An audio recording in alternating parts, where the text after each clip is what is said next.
USC football targeted Big D linemen. Well, batting down your local Tommy Burger, they landed Big D linemen. We'll take a look at how much work UCLA football has accomplished so far in the transfer portal, and the Dodgers appear to be creating contingency plans if Teoscar Hernandez leaves. Good morning. I'm James, and this is your daily dose of sports and snark for the greatest sports city in the world, Los Angeles. This is Faithful Angelenos Morning Report. It's December 22nd, 2024. Welcome back to the Sanctum Sanctorum of LA sports. It's also Sunday, the Lord's Day, and if you believe in Him, as I do, take a moment. Thank you for the blessings in your life, like LA sports. And if you like being in the know about LA, clickety-clack the like button. Clickety-clack the subscribe button. There's a notification bell. Hit that. It'll let you know when we drop new content. Sharing is caring. Let people know we exist, and by all means comment. Now, before we go through the news and notes, look at the scoreboard. Lakers 103, Sacramento 99. LeBron James scored 32 points. D'Angelo Russell adds 20 off the bench. But that was the only winning for LA yesterday. Yikes. Dallas 113, Clippers 97. Norman Powell scored 28 points. Arguably the worst loss of the day. North Carolina 76, UCLA, soon to be formerly 18th ranked UCLA, 75.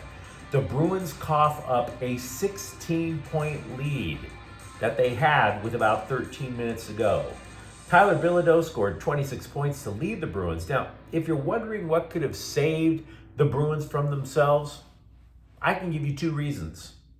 One is Bilodeau, because he committed his fourth foul with just less than 12 minutes to go, which meant UCLA lacked an offensive counterpunch when the Tar Heels offense started to roll. Two, UCLA sank just 13 of 22 free throws. That's just 59% at the line. Coach Mick Cronin noted the Bruins missed 8 free throws in the second half. This could easily knock the Bruins out of the top 25 again, despite it only being their second loss of the year. We'll have to wait and see. And Nashville edged the Kings 3-2 in overtime. Quentin Byfield and Alex LaFerriere score. Meanwhile, today, the Rams are at the New York Jets at 10 o'clock. Take a moment and enjoy what could be the last chapter in a rivalry between Matthew Stafford and Aaron Rodgers. As you might imagine, I'd say the Rams are a far better team. The Jets are only 4-10, while the Rams have a 3-game win streak and lead the NFC West. But I would argue this is a trap game. Not only do you have that cross-country flight and a morning game, Rodgers is 13-4 lifetime against Stafford. Southern is at USC basketball at 1. This is going to wrap up non-conference play for the 8-4 Trojans. And the Kings are at Washington at 2. What better time than Christmas to say hello once again to that 6'3" lump of coal named Pierre-Luc Dubois. Former defenseman Matt Roy also plays for the Caps, by the way.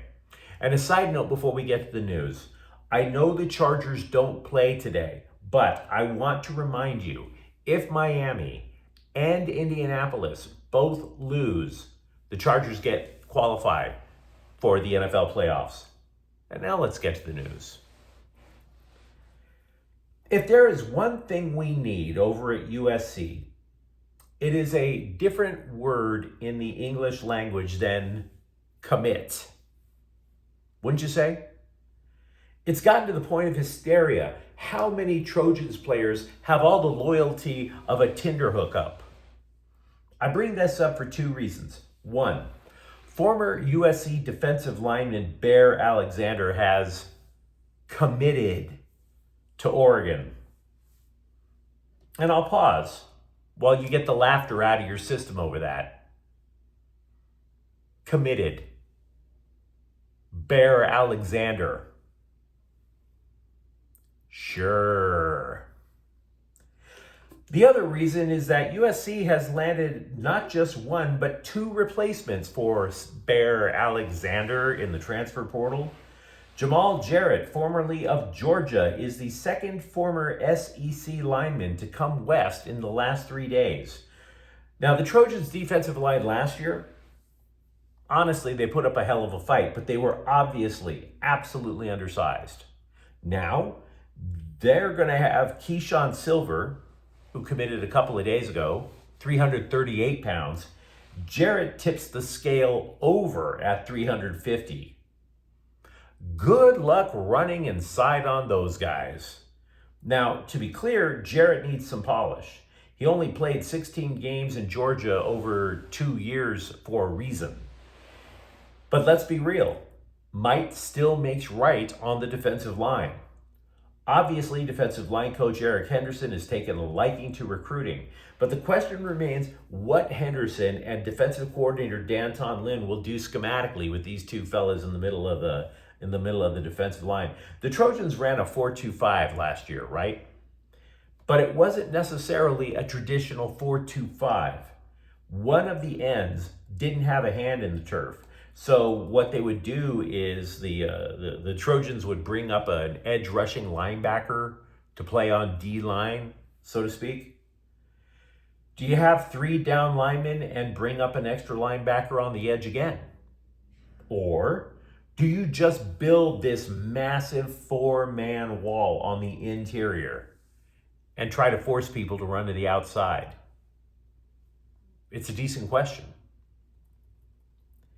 Having said that, if you've been watching this program regularly, while we have talked, honestly, we've talked more about USC because the losses have been far more controversial.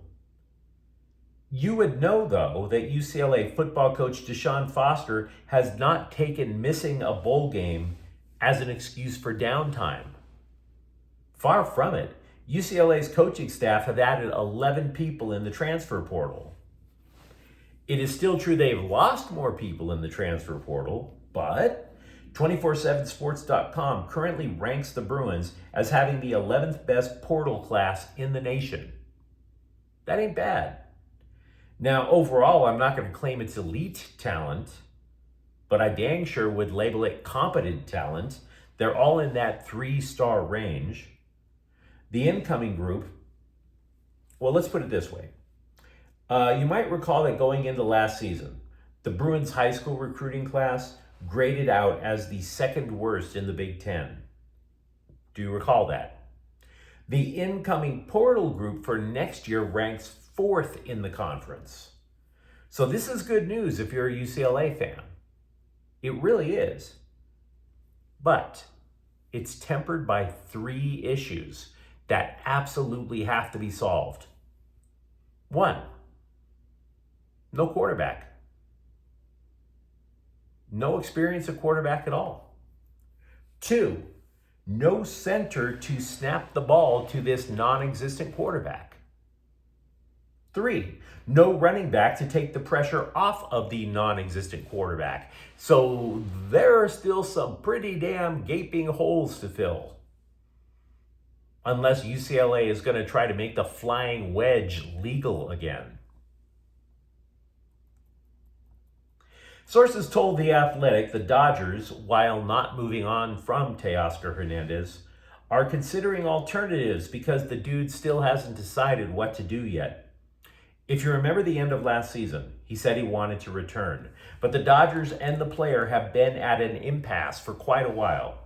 Now, potential options, should Hernandez drag his feet too long, should Hernandez take his talents elsewhere, include Ha Sung Kim, who is a free agent last seen playing for Slime Diego.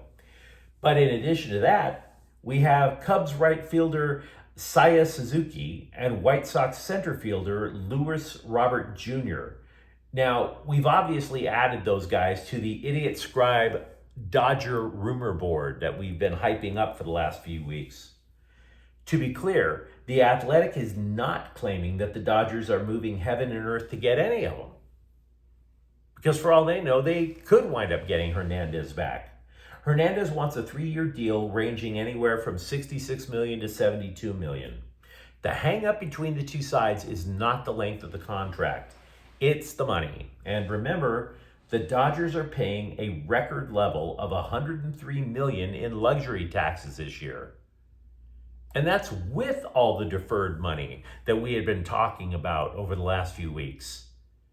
And that also takes into account reports that claim that Hernandez does not want to defer a dime. So there's that. 103 million in luxury taxes. That would make you tap the brakes, even if you have those kind of deep pockets. Now, having said all that, say the Dodgers go after Kim. This would actually be the first domino in a series to complete the Dodger lineup, because Kim is an infielder. And he is coming back from shoulder surgery. He did play shortstop. Do you put him at second base? Or do you keep him at short? Either way, what does that mean for Mookie Betts, who has been practicing all offseason, assuming that he's going to be the starting shortstop for next year?